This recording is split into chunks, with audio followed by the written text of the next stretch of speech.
Hello everybody and welcome to Minecraft mod introduction tutorial update video, I suppose. It's called NuclearCraft and it's by me, MrrGingerNinja, of course. It's an IC2 add-on, but we'll get into detail about the mod in a sec. I just wanted to explain some reasons that I've been well, I don't want to explain, but I haven't been active on the forums very much lately in terms of tutorials or anything like that. That's just because I've had a lot of stuff going on in real life that's sort of taken up a lot of my free time, and then the free time I have had I've spent doing this. So it's limited me in my capacity to do tutorials, but I'm hoping to get a couple done soon. I'm not going to put any deadline on it because I keep putting a deadline and it doesn't happen. But this is a tutorial on this, so I'm going to stop blathering about that. Yeah, as I said, this is NuclearCraft. It's an add-on for IC2. I've been working on it for about 4 days now. We're on version pre0.2, and as you can see, we've got the date here, 26th of March. That's because I'm going to start releasing this mod. It's probably going to be a weekly release for you guys to download and sort of play around with the mod and let me know any bugs that you find, because bug testing is... it's a bit like when you read your own writing. You never find them because you're not trying to find them. You don't want to find anything wrong with your work. So I'm going to put it out to you guys. You can do some testing, and if you find issues with the mod, then you can post it on the forums as this big spiel of information here that when you log in, as it tells you, sort of gives you a changelog as well. Don't worry, it won't. Every time I update, it will lose the bottom one. So there'll only ever be 2 posts on the changelog. So yeah, so flat world, just to test and show you what we can do with this thing. So as we can see, we've got some blocks here.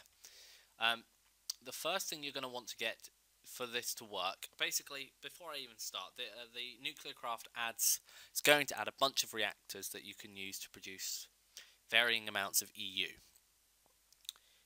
The first reactor I've been working on, as you probably saw in that name there, is the fusion reactor. So what you're going to do is you're going to want to get a hold of the fusion reactor controller. None of these have crafting recipes yet. None of these blocks are craftable, so you're going to have to go in creative mode or have something like NEI installed and find them in the list to get them. But yeah, what you're going to, as I said, want is this block first. What you're going to want to do, I'm going to run away from this chest a little bit. I'm going to go over here. Is you're going to want to put this at least 1 block off the ground. Okay, and then if we spin around, we can see this face. This face is the front of the block. If you click on it, we get this lovely little GUI with a hotbar at the bottom. It only gives you your hotbar, not your whole inventory. But you're not going to need anything in this block, so you don't really need your bar. But basically, this is the layout that you're going to need for your fusion reactor. It will increase. You'll need extra things as well, but for now, this is the layout you need.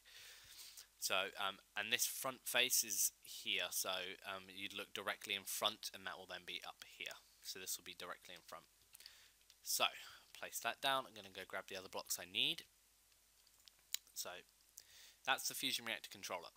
What we're also going to need is fusion reactor coils, fusion fuel providers, fusion coolant suppliers, and fusion thermoregulators. In a soon-to-be update, I'm also going to add fusion pressure regulators and eventually fusion plating. Those 2 right there, but they're not implemented quite yet. So we're going to just need 5 blocks for now, but you're going to need a lot of them. And you're also going to need, if you have, well, not if, you need IC2 installed. So you're going to need some water cells and some lava cells. So, once you've got this block down here, you can sort of track how far you need to go out. I know for a fact that to go up here to this block, it's 11 blocks. This block, they will tell you what you need eventually, but for now, I know this corresponds to a fusion reactor coil. So I need to go out 11 blocks. So, 1, 2, 3, 4, 5, 6, 7, 8, 9, 10, 11. If I do that, and then break all these, I can now activate this block. And as you can see, this has now got a texture on it, and it's got a line. Now the 250 is the temperature of the block, but it's also telling us that there's no fuel and no coolant. So we're just going to grab the fuel provider. The fuel goes on top, like so. If we come back in here now, it says no coolant. Grab the coolant, put it underneath like that. And this now goes green. That's because that is now an active block that's now ready to be used to produce power. As you can see, this fusion reactor is rather large, so I'm just going to run around and place all blocks. Like this. That's going to be a 3, then you're going to need 2, then you're going to need 1, then you're going to need 2, then you're going to need 3, then you're going to need 5.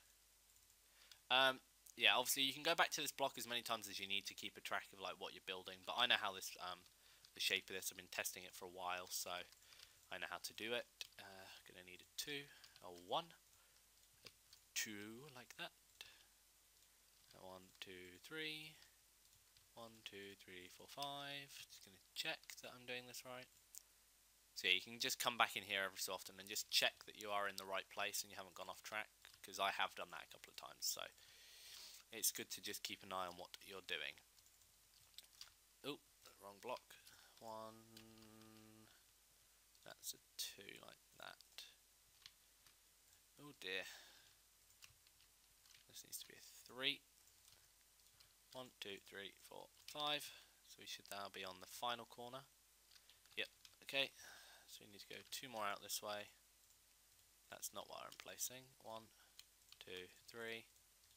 1, 2, 1, 2, and 1, 2, 3, like that. If we go in the block, all of these, I've now got red crosses through them. So the next job is to run around and place these fuel providers on the top and the coolant providers underneath. So it's a little bit tedious. You're going to need a lot of these. You need 64 coils, 64 fuel providers, 64 coolant suppliers as well. So I'm just going to run around, place all these down. Bum bum bum. Boom boom. Boom boom boom. No. 1, 2, 3. 1, 2, 1, 2, 1, 2, 3, 1, 2, 3, 4, 5. La la la la. So you get the idea. Need all them down. If we go to check the block again, these will now just all say that there's no coolant suppliers for any of them. So similar thing applies. Just run around placing these coolant suppliers down underneath where the shadows are. That was good job, mate. No. Do that like that. Don't even need to fill it in because I can't be bothered. Do 2 like that. There's 3, 2, 1, 2, 3, 5, 3, 2, 1, 2, 3, 5. Beautiful. Okay, so now if we go in here, okay, this 1 is wrong. If we go to the front of the block, now this might actually show you a bug that I am fully aware of already. It's behind us. It's 2. It's this one right here. So as you can see, this is a valid block, but it's telling us that there is nothing there. Now that, and if you look at the temperature, it says 0. That's because the GUI doesn't update when you break the block. So because I broke this coil, the GUI is now not updated. So the only way to really fix that at the moment is to just replace your computer. And there we go, they're now valid. I am trying to fix that, but that is a bug that I'm fully aware of. If you encounter that bug, you will encounter that bug, but please just don't let me know about it because I am fully aware. I'm working on it. Okay, so that's the coils. Next up, you see these little grey squares here. Now these are going to be this block here, the fusion thermoregulator. Now they need to go diagonally from all of the 2's. So from all the 2's, we need to do it there. So if we just check the block, there you go, it's now red. So that's good. So we're just going to run around to place all these down. Like so. You only need 8 of these. Oops, that way. Compared to 64 or anything ridiculous like that. Is that all of them? I think that's all of them. There we go. So now we now have all of the coils are green and all of the thermoregulators are red. Now that's because they've got nothing in them. I'm going to quickly go add another mod just to help to show you this off a bit better, and I will be right back. Okay, we're back. As you can see, I've gone ahead and I have added Whaler in. If you're not sure what Whaler is, it's a mod called What Am I Looking At? And basically, as you can see at the top, it sort of tells us all of the information about these blocks. So if we look here, this fusion thermoregulator has got 8,000 millibuckets of storage. So what we're going to want to do is, with the water cells, we're going to want to click on this. As you can see, we're now filling this thermoregulator with water, and you can see the water inside it. So I'm just going to run around and I'm going to add water to all of these thermoregulators. La la la la la la la la.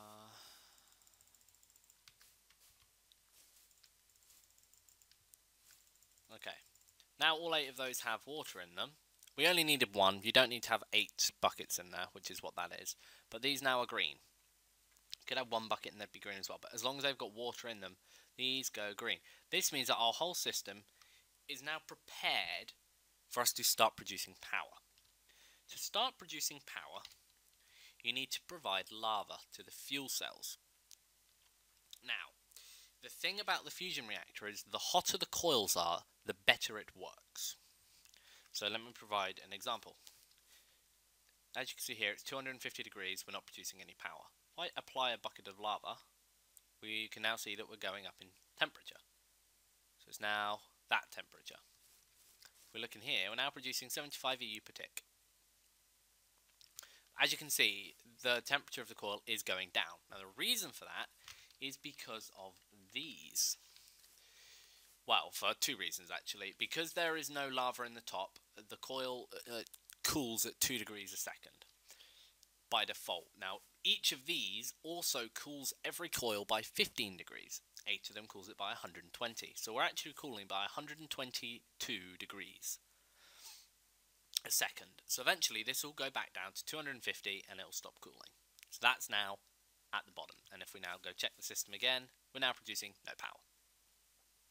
Okay, so you get the basic gist. So what you want to do is you want to get the system hot, but maintain it at a hot temperature, not let it get too hot. And I'll show you why soon. So what you want to do is you're going to want to apply some fuel. I'm going to apply 16, like the whole thing. I'm going to let this get up to 10,000 degrees, and then I'm going to apply coolant. Now if we check this now, you can see the temperature does not increase. So as long as you keep the coolant and the fuel topped up and these tanks don't actually go down yet, they don't reduce their quantity, they will. So bear that in mind. In the next update, these will reduce content, so you'll need to keep these filled with water as well. But for now, they don't alter. But the temperature of this does not change. Occasionally it will flux. It will like fluctuate between 10,990 and 10. I'm just going to add some more. And 10,870, because it will go up and down by 120 degrees. That's fine. It won't actually change between those 2 numbers though, as long as you supply it with lava and water. Once you stop supplying it with lava, it will cool down. If you stop supplying it with water here, it will get hotter. So that is the basics of the fusion reactor, and you can do that for all of them, and you can produce a crap ton of power. If you did that on all of them, you would have a steady amount of power coming into that. I'm just going to add an excessive amount of water into here so that it burns off, the fuel burns off before the water does, and I'll let them empty out. So what I'm going to do now is I'm going to cut the camera quick, and I'm going to go ahead and I'm going to set up an automatic way using thermal expansion, mine factory reloaded. Just those 2, I think, actually. And I will show you an automated method of keeping this supplied with lava and water. I will be right back. So just a quick little update on the progress. This is what I've got so far. I'm using aqueous accumulators surrounded by water to fill the coolant tanks. So if I just drop down here, you can see these fluid ducts connect up to the tanks, and they're pumping water like there's no tomorrow.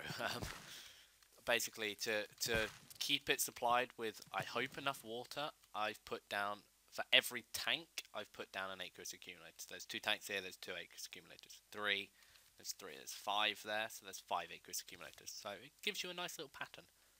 It does give you that lovely little pattern. So that's the coolant.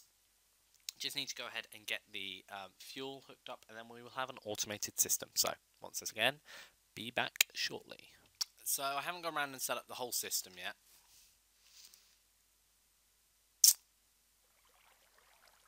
But I've set up one little bit here.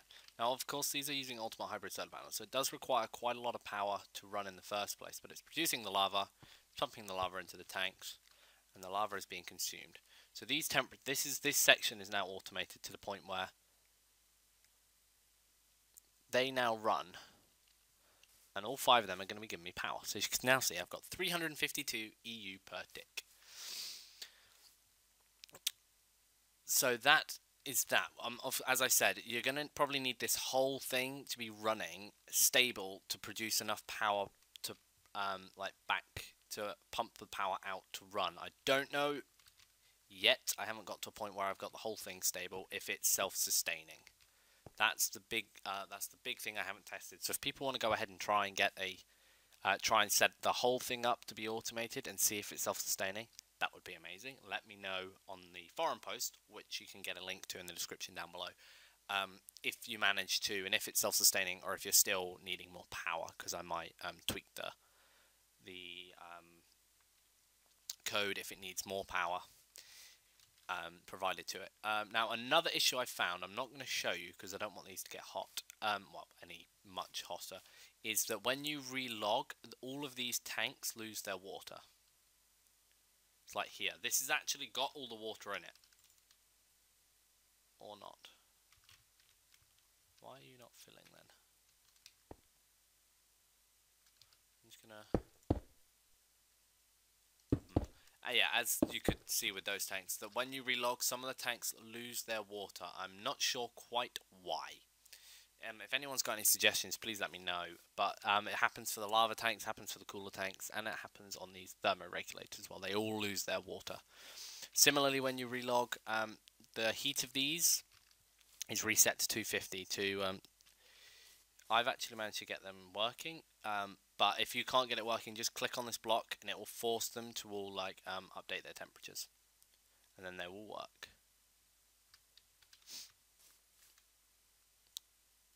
Okay, they've all got cool now because they're not being provided with enough lava. So as I said, trying to get this to be self-sustaining is probably going to be quite difficult. I might, as I said, add a bit more output power-wise, but we're not producing enough to keep up with the use. Yeah, see, that's slowly going down. I'm just going to break one of these tanks and let this get hot. Yeah, it's up to about 10,000. There we go. Then we put the tank down. Let the tank fill with water. There we go. We'll do the same on all these. And we'll just see how 5 of them, and see how much power you can get from 5 of them being hot. I'm going to provide a little bit more lava to them though. Stop them going empty. There we go. Break that. Let this one get hot as well. That'll do. Provide this one with some more lava. We'll just do those 3. So if that's now 9,000, 10,000, 9,000. If we go take a look at the power, look at that. We're producing 593 EU per tick. So we're actually producing more than we can actually output out of this block.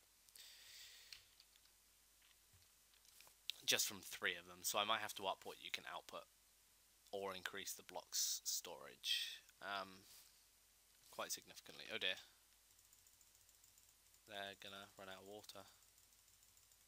Interesting. But yeah, so I suppose the final thing to show you is what happens if these blocks get too hot. This one's the nearest to it. There is a config option. I'm running on the test mode, like test state.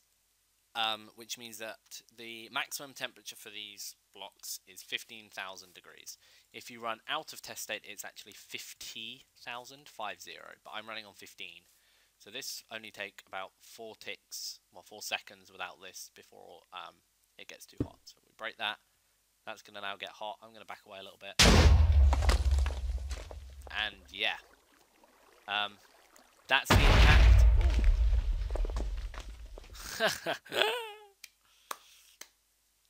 Okay. As you could see, basically what happened there was the coil exploded and the coil took out the pipes. And because the coil took out the pipes, the water wasn't supplied. The water wasn't supplied to the other tanks, so the other tanks, the other coils blew up, or at least one other coil blew up as well, because it didn't have the sufficient water to keep it cool. As I said, on a test environment, which is what I'm running on, that's 15,000 degrees. That happens. Like I said, it's a config option. You can, by default, it's set to false so that it will survive to 50,000 before they blow up. I changed it just so I could speed up the process of showing you, but that's the result. I'm just going to relaunch and see what damage it did. There we go. So let's see what sort of chain reaction we got. See if any more blow up as well and crash us again. Oh, this will show you the bug about the... Okay, so there's now no power. As you can see, these tanks have no fluid in them. And all the blocks have lost their temperature. But, yeah, that's the impact. There were, I don't know how many... It sounded like 2 or 3 explosions. And because of where my water was, it's taken out the water as well. So, yeah. I hope you have enjoyed this... as I said, it's sort of a spotlight slash tutorial slash introduction for like a first time release of this mod. Ooh, I just headbutted the microphone. I hope you've enjoyed it. I hope you head to download link below and go get the mod. Like I said, test it. If you find any bugs other than the ones I've mentioned, I'll just mention them again quickly.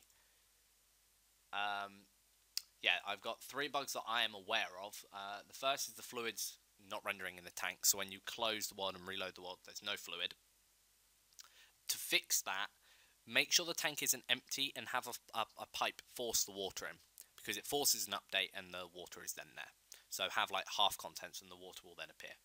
It's the only way I can fix that at this moment in time. Secondly is the coil temperatures. As I said, you have to click on the controller for that to update. I will try and fix that as well. And thirdly is the GUI tracking not responding.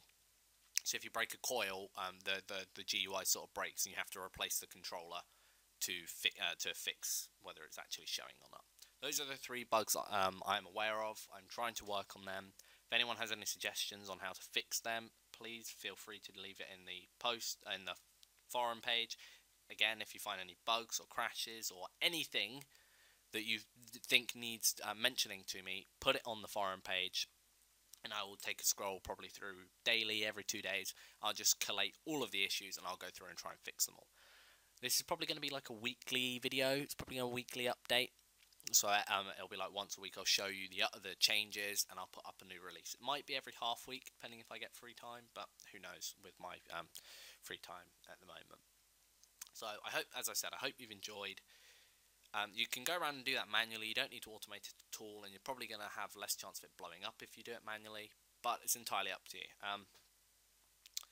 The final thing I'm going to do very quickly, I wonder if it's still going to run with all the damage done to it. Just going to grab an MFSU, glass fiber cable, just show you the output, the power coming out. It'll be slow, but the glass fiber cable does not connect on the sides, it only connects on the top and bottom. You don't even need glass fiber cable actually. I can just hook that straight up there. As you can see, this is charging. Ah, there we go, because the block had power in it. So now that can't output anymore because it's trying to output 512 EU per tick, which it doesn't have. If I just go fill one of these with a bit of lava, get it a bit hot.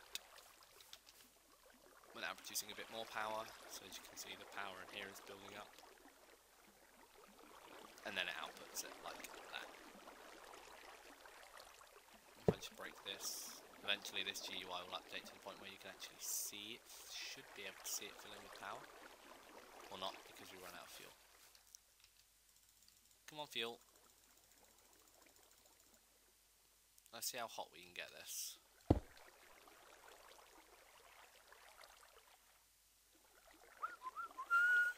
That's done. That's goodbye me. That's goodbye me. Water, please. Okay, you're still getting hotter, but we now come here. We can now see the power bar filling up. We're getting a decent amount of power in here. 156 EU per tick. So as I said, I've been MrrGingerNinja. I'm the model author of this. And look at the damage done. Look at all of this. It's completely wiped out. I hope you've enjoyed this spotlight slash introduction slash tutorial, whatever you want to call it. And I will see you in the next one.